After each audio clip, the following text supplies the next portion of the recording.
We haven't met. I'm Paige Martin, and I run the Houston Properties team with my husband and partner, Bob. He's listed here as Paige Martin as well. So in case you're confused at which one was actually Paige Martin, I wanted to clarify that. Housekeeping items. If you have questions, drop them into the Q&A. We will try to get to those. We've got an action-packed content list for us. So if for some reason we don't cover the questions, we will respond after the fact. So with that, Bob, I'm going to turn it over to you. We are starting today with a pop quiz of 3 true and false questions. First one, true or false, the 3 busiest months for Houston closings are April, May, and June. Again, the 3 busiest months for Houston closings are April, May, and June.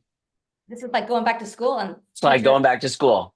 This is an easy one, right? Starting with an easy one. The answer to that is true. This is the headline message that many of you are hearing, many of your clients also hear as well, is that in Houston, typically the 3 busiest months, consecutive months for closings are April through June. So hopefully everybody got that one as a gimme. Question number 2. Most clients wait until spring to start making buying or selling decisions. Again, most clients wait until spring to start making buying or selling decisions. A little bit trickier, but I think most of you got it. The answer to that is false.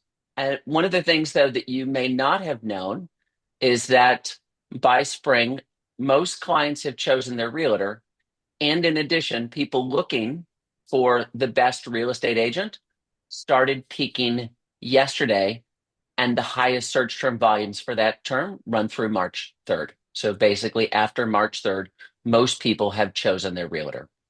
Bob, so you make the connection then real quick between if I want to wait till spring, why are we looking now? Why are they talking about an agent now?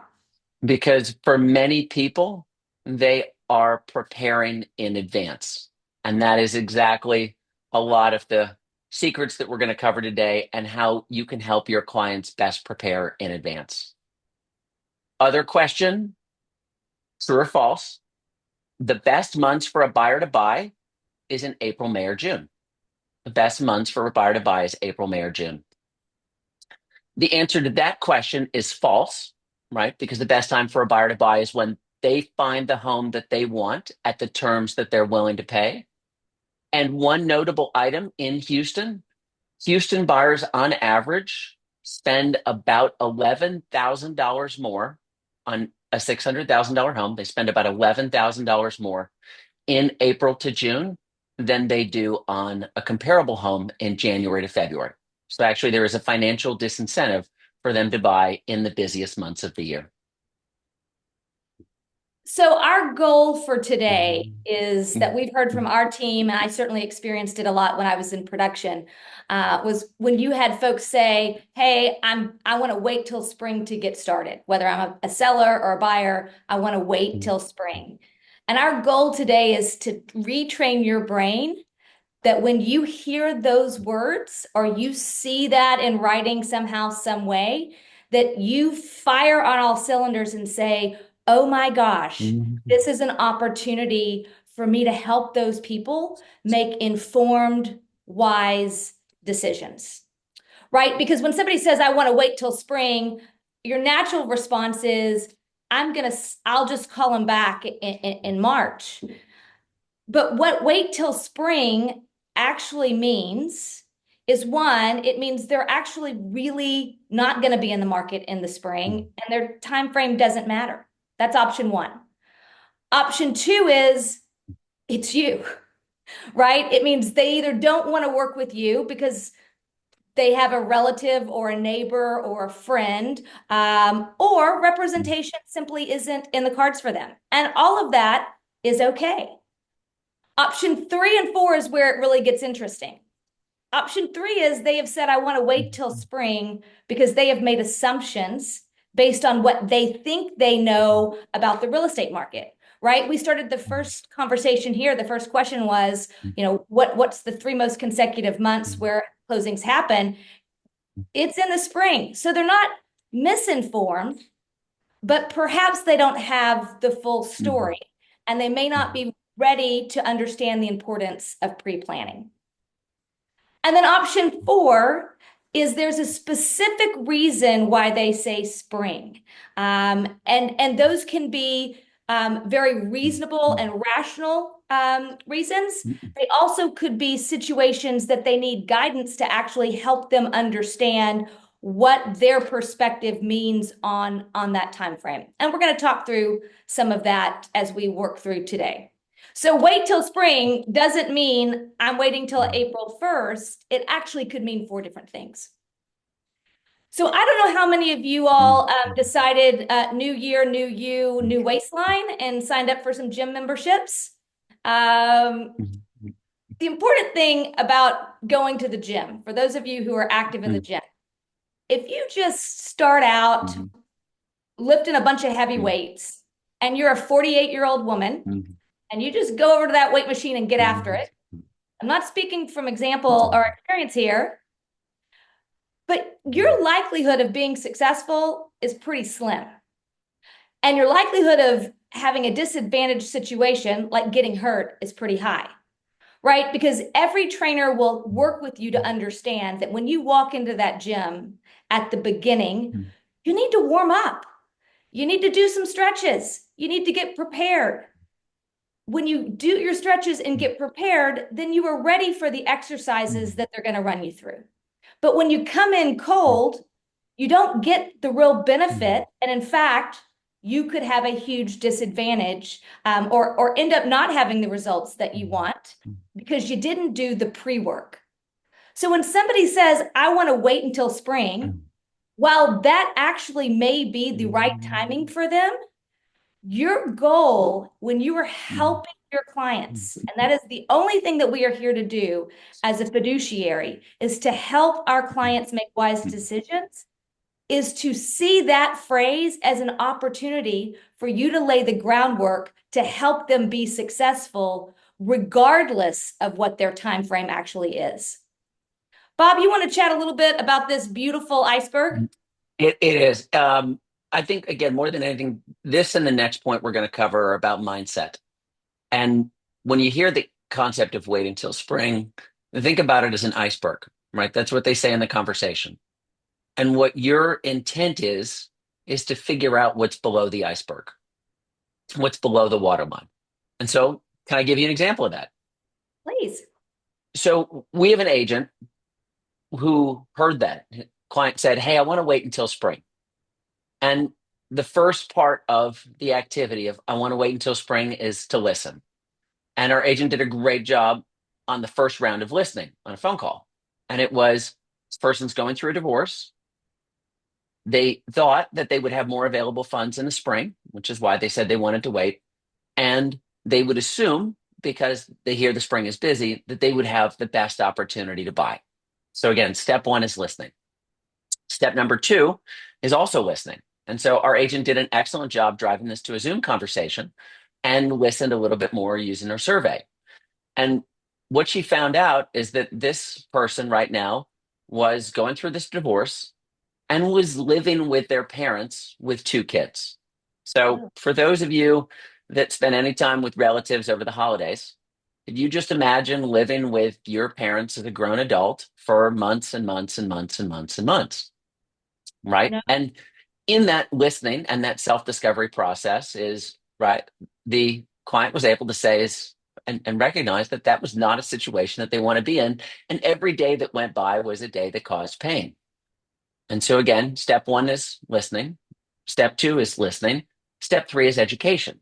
And what our agent did was an absolutely brilliant job of showing the data, because this person was looking at new construction, for the type of deals that you are likely to get as a buyer in December and January as opposed to the spring, right? Because when there's less competition, you're going to get better deals.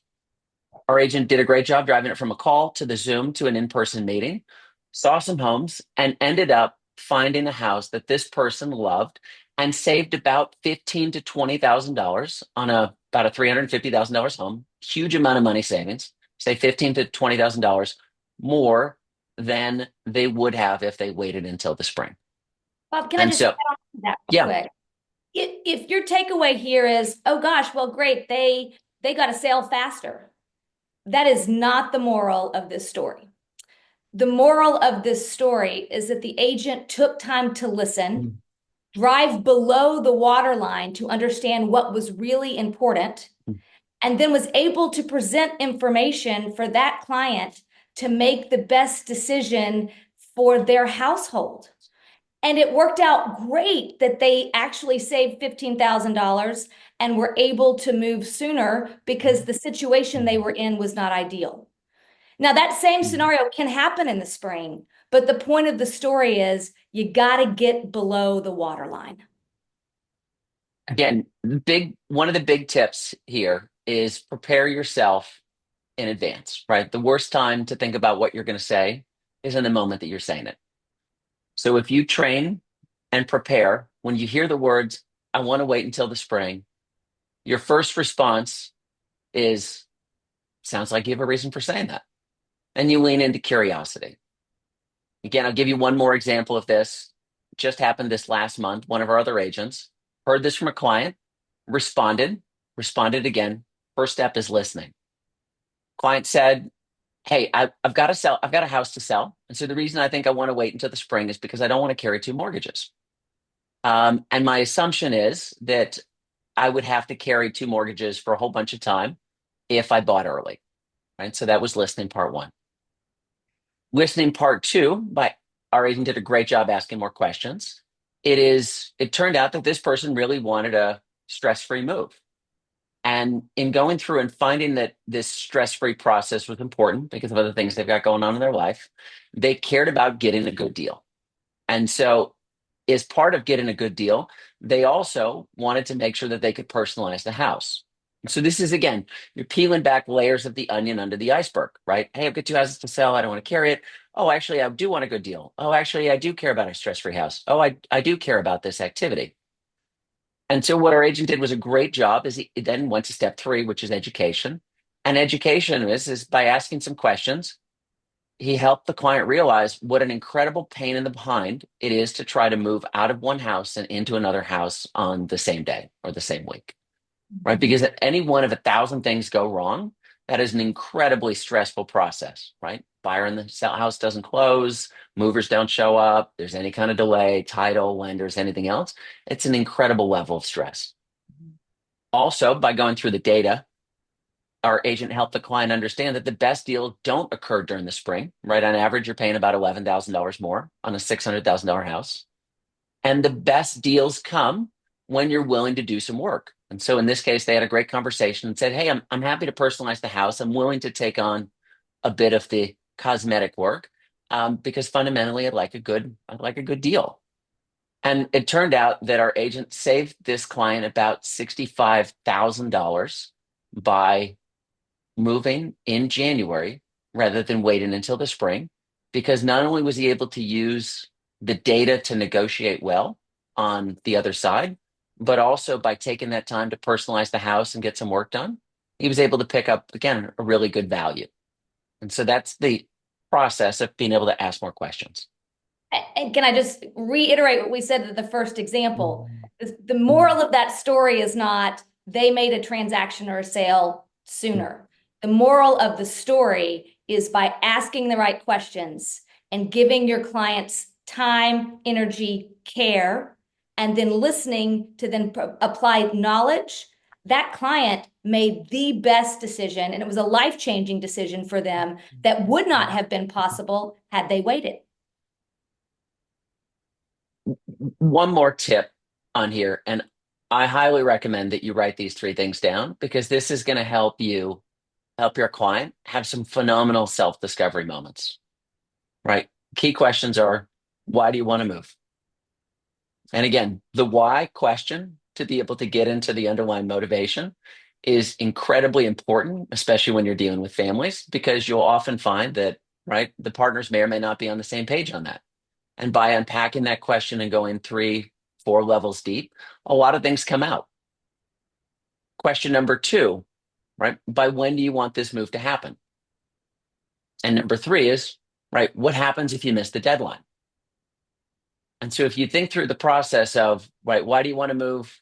By when do you want to move? And what happens if you miss it? You're going to help them and you, as part of their team, have some really good understanding of motivation and activities to help them make wise decisions. One of the things that we also will give you as a top tip when we interviewed 68 of the top Keller Williams team leaders around the nation for this conversation is that it's very important that you are able to share examples of your client's scenario of wins and missed opportunities based on their perception, right? So I'll give you a quick example. Here is a missed opportunity for a seller. A seller says, I want to wait until spring. No problem. So April 1st rolls around and they then call their agent, only to discover that they probably need to do about 3 weeks of work to get their home just ready to start the staging. They do the 3 weeks of work, they begin the staging, get the home prepared for market. Great. We're now looking at, we're second week of May going live. No problem. We're still doing fine. And then what happened? We had a derecho. And if you remember the derecho, it took everybody offline for about a month, especially if your home had damage. So that client who had a financial need to get out in the spring actually did not get out until August, costing them a tremendous amount more money. Had they started earlier with their agent, say in January, not listing, but preparing their home, they would have been able to come on the market April 1st, would have likely found a buyer during that time, and would have been sold by the time the derecho happened, right? So when we talk about wait till spring, your brain needs to cue into to say, this is my opportunity to help these clients prepare to meet their goals. It's just that simple. So my favorite, math, And math, math. I would say this is probably the single most powerful tool that we have today, because this is a really important concept. So please write this down.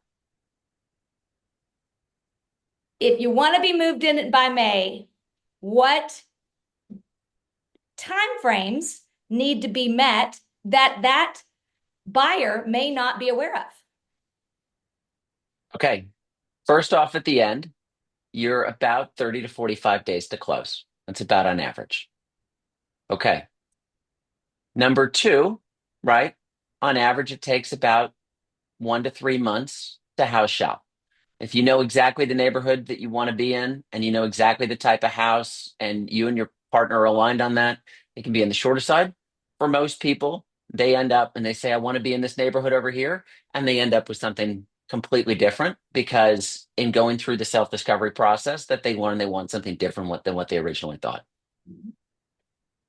About 2 weeks to compare financing terms, get the pre-approval letters from the lenders, get all the information, all the paperwork, all the tax forms, everything else together. About another 1 to 2 weeks to plan the roadmap, and about 2 weeks margin of error. So when again, client says hey, it's really important for me to move by May 30th because that's when I've got to show up on a new job. So with that and that math, when do you need to start? The answer is the first meeting is December 5th, beginning the home search by last week. So I want to buy or sell in the spring, again, means do the math path with them so that they can then reach the goals. It's no problem that they want to be in by May 30th. That's fantastic. I do too. But then what actually has to happen to make that possible? And are they aware of that?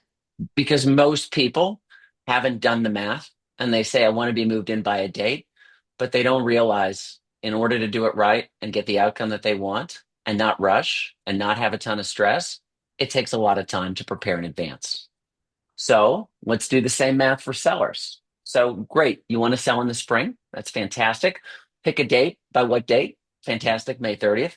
What happens if you miss that date? Well, it'll be really bad because then I'm going to be away from my grandkids and it's really important for us to be there. Great. Okay. So let's do the math together to say when you might want to be on the market. Again, about 30 to 45 days to close.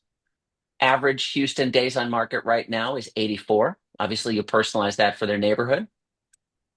It takes about a week, maybe two, for different pre-marketing steps. So when you think about the pre-marketing steps, photos, staging, drones, videos, activities, takes about another 14 to 30 days, landscaping, minor repairs, power washing, decluttering, not even including any other bigger repairs.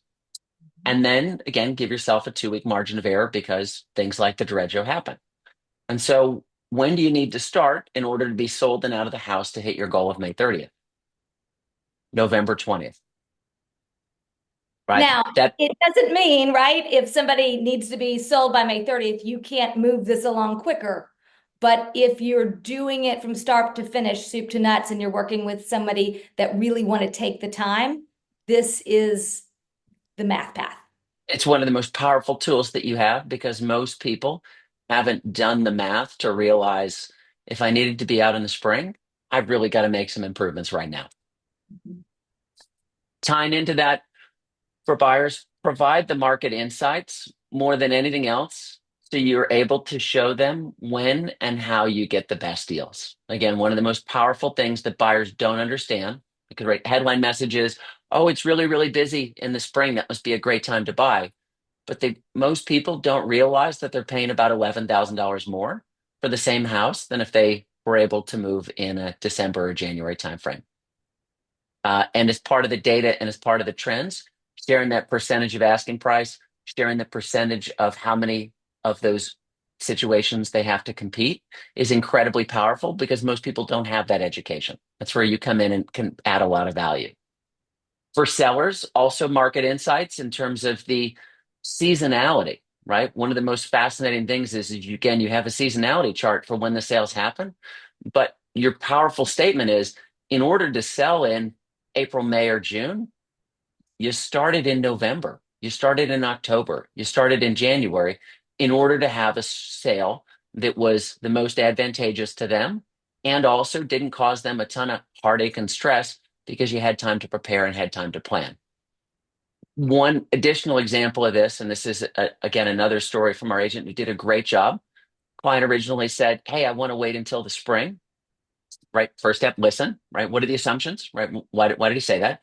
Well, because the client said, I think I can make the most amount of money in the spring, and I don't know if I'm exactly ready to sell. And so, right, part number two, we listened again. In this situation, it's a $5 million house. And so when you look at the $5 million house and you look at the $5 million house market, it's a very different days on market path than the 84 days for your normal Houston market. And so the activity of when you're not ready is, right, do you realize that this is a 300-day sales cycle because of the type of property you have, right? Eye-opening education. As part of the listening is having a stress-free process was really important. They understood as business owners the importance of good planning. And one of the things that really helped our agent in this situation is he showed up in force. So he brought a 3-person team because it gave more ears to listen. And the education is, right, the person was not familiar with the PPS market. And so, right, the advantages of private per seller, being able to prepare and stage and plan and test the market and test the price and not incur days on market. The person didn't realize that this was an option until our agent brought that up as part of their education. And right, our agent has a new listing, $5 million listing that I'm sure you're all going to see and we'll have an opportunity to sell. But that education for sellers is paramount because most people don't realize what it actually takes to sell a home for the most amount of money in the shortest amount of time. All right, in the 5 minutes we have left, we want to give you another tactical practice here that came out of asking the question to our network saying, how do you respond with care and knowledge, which are two of our core values, when somebody says, I want to wait till spring? What tactically do you do? And your goal is when somebody says, I want to wait until spring, that is great. I completely think that is a very smart decision. Do you mind if we hop on a quick call to talk more about what that looks like for you? And then on that quick call, your goal is to move that to a Zoom meeting so you can have more in depth, right? The quick call is the tip of the iceberg before the waterline. The Zoom starts moving into below the waterline. And once you have a snippet there more of what that needs to look like, and you're able to understand more about what their needs are and talk through that math path on that, from there you move to an in-person meeting to really uncover their needs. That meeting is not to speed up their process. That meeting is not to make them buy or sell now. That meeting is to either reinforce their timeline and their decisions, or it is to provide better insights so they can make more strategic decisions for their households and their needs. Our goal is never to make them buy faster or sell faster or do something that is unnatural that they don't want. That is outside of our ethos and is not a fiduciary response. Our goal is to make sure that we are reinforcing their decisions and providing insight along the way. Additionally, from a tactical standpoint, what we always work to do is one, draft a timeline in that meeting that everyone can agree on so that everybody knows what the math path looks like. Then you, who are accountable, will put those on your calendar so that you know when you need to be reaching out to them and they know when you're going to be reaching out to them. And at the end of each meeting or end of each time together, you will reconfirm your next time with them, right? So a great example is I show houses to Susie on Monday, and we have plans to go out on Saturday as well. Hey, Susie, just want to make sure you guys are still set for Saturday at 10 o'clock. Great. Fantastic. Look, if there is nothing for us to see between now and then, we don't have to keep that appointment. I know you love having brunch with me, but your family's probably a little more important. But we want to make sure we have that time scheduled if you need that time. And if you don't need that time, we can certainly release it and set a next placeholder. Right? Schedules are easy to change. You can always be flexible if you have a plan. I just build on that for one quick second. One of the worst mistakes that we see is when a client says, I want to move in the spring and I come out and here's my plan. And the agent responds with, that sounds great. Because where you've lost the opportunity to add care and you've lost the opportunity to add value is that you didn't drive it to a call, you didn't drive it to a Zoom, you didn't drive it to an in-person meeting, and you didn't help a busy executive client put those appointments on their calendar. Because if it's not calendared for them, they're going to have an opportunity to miss those deadlines. So let me give you a live fire example. We had a client that emailed in and said, hey, guys, we have a plan. Want to let you know what our plan is. Our timeline is we're going to start working on repairs in January and February. I think you said pictures were great in the spring, so we can kind of wait on that until that happens. We want to look in this particular area. But we don't want to look until April because we have some things going on in our lives. And oh, by the way, here are the 3 areas we want to look in the order of importance to us. So we want to start with this area. And if we don't find anything, then we can move to this area and then we can move to this area. And oh, by the way, we think we know what our financing is, but we're not really sure. But, you know, we're in good shape. I gave you a lot of things in that email. Here's your question. What's the best response? One, respond with a nice email back, acknowledging their thoughts and letting them know you're there for them whenever they're ready. Or would a better response be respond with a nice email and requesting a time to call them to talk about it? Or would a better response be a quick email acknowledging their comments, then immediately calling them to set a time to talk about this, and then actually having a meeting? Obviously, the third choice is the right one because that is where you're going to dig past the water line. Why exactly do we not need to look at houses until April? Why exactly are we going to start working on repairs before we put the home on the market? Why exactly does this happen and does that happen? So those are the things that you want to get to the bottom of when somebody says, I want to wait till spring, because really what they're saying is, I need help now. I just don't know that I need that help. So if you have questions that clients are asking you that you would like future help on, we'll be back here on February 6th and can happily build some commentary around that. Just email us. And our market forecast is coming up. For those of you not on our team, if you need some business planning help for the new year, we have a few limited spots for consultations. Feel free to email us on that. And then for those of us on our team, wanted to make sure that you had our January calendar all in effect on yours. The January 20th date is a date for me. That's college football championship. So, come over or not, depending on what you want to do. But these are our schedules for the spring. We look forward to seeing you guys on our market update this next two Fridays from now, Bob. Is that right? Yes. And then last comment, Rebecca asked if this would be sent out. Yes, we can send that out after the call. We're here at 9:01. Thank you.